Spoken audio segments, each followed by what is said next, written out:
Peacock redo and other short stories, narrated by the author James R. Nelson.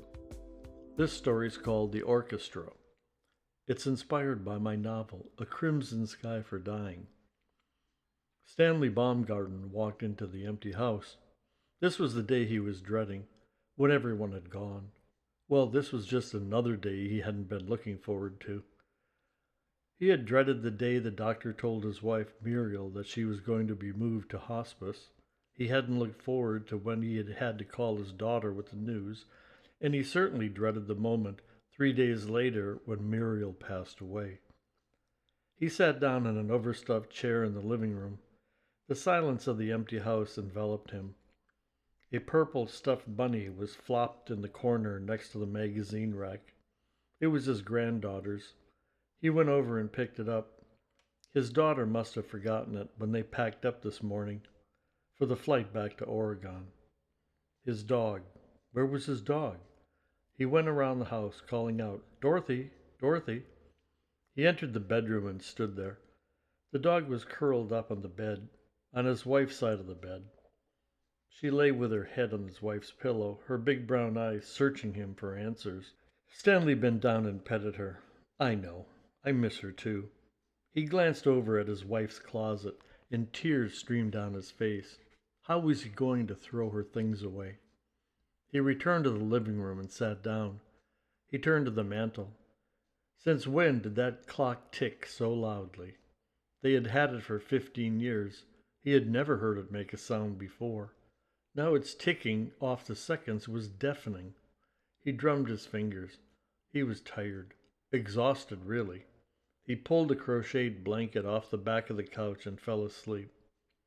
He woke up to find Dorothy whining and pulling on the blanket. Damn, he forgot to take her out. Poor baby, you gotta go, don't you? He grabbed her leash and looked at the clock. It was 20 minutes after 7. They made their way down to the park at the end of the street, like they did several times each day.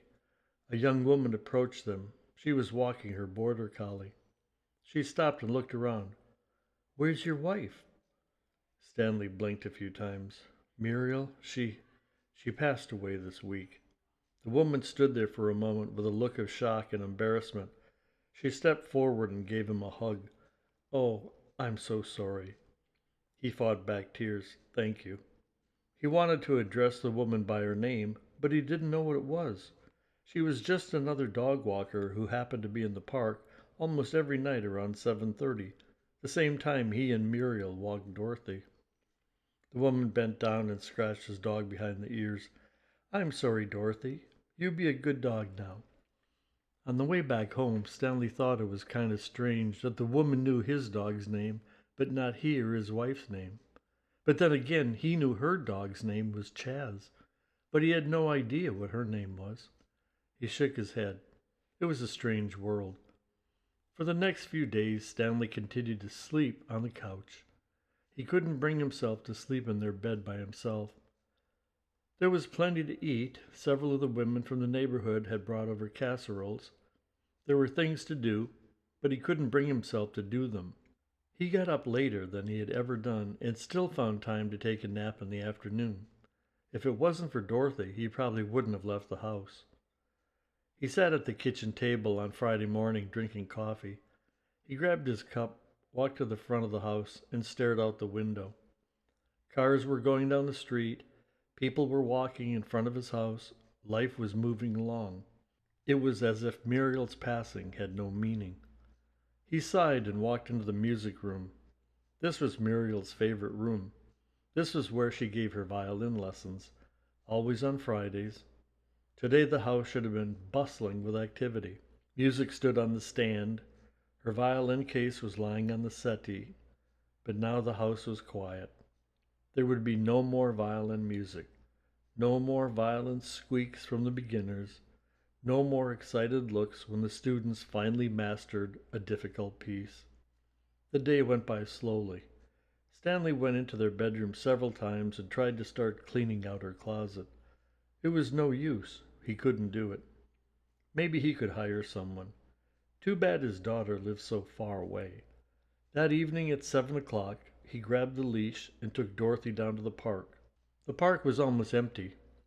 He didn't see the lady who walked Chaz or any of the other dog walkers he had come to recognize. Dorothy did her business and they headed back to the house. As he rounded a corner, he noticed a police car was pulled up in front of his house. He stepped up his pace. "Come on, Dorothy. You need to walk a little faster." As he got closer, he recognized the policeman was Mike Doherty from the neighborhood. He was standing in front of Stanley's house. "Mike, is there a problem? Has someone broken in?" "Oh, there's no problem, Mr. Baumgarten. Hold on for a moment.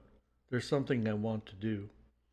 Slightly bewildered, Stanley watched as Mike reached into the patrol car and pulled out a violin. He held it to his chin and began to play. Stanley remembered. Mike had been one of Muriel's students. It had been over 15 years ago. The violin squeaked and squealed. It was apparent that he hadn't played in quite some time. Then Stanley heard another violin. From the back of the house came Mr. Johnson. He walked up next to Mike and played along with him. How long had it been since Mr. Johnson had taken lessons? 20 years? Stanley turned. Another violin player rounded the house, followed by another and yet another. He stood in amazement as 22 former students crowded the little patch of grass in front of his house. Tears streamed down his face as he noticed that all of the dog walkers from the park had joined the crowd of neighbors. After the group played the song, Mike stepped away from the crowd. "Mr. Baumgarten, we wanted to honor your wonderful wife in some way, and a bunch of us thought this would be the best way to do it." He looked up at the sky. "We'd also like to apologize to our wonderful violin teacher because I'm afraid some of us have become a little rusty over the years." Mr. Johnson took a step forward. "Look at this crowd, Stanley. Your wife didn't care if we were black, white, Hispanic, old, young, rich, or poor. If someone wanted to learn how to play the violin, she gave them a lesson. I didn't have no money. It didn't matter. I got my lessons." He walked up and gave Stanley a hug. "We just wanted you to know how much we appreciate your family and to let you know that we miss your wife too." Stanley wiped tears from his eyes as the crowd broke out in applause. How could he have been so wrong? His wife's life had been full of meaning.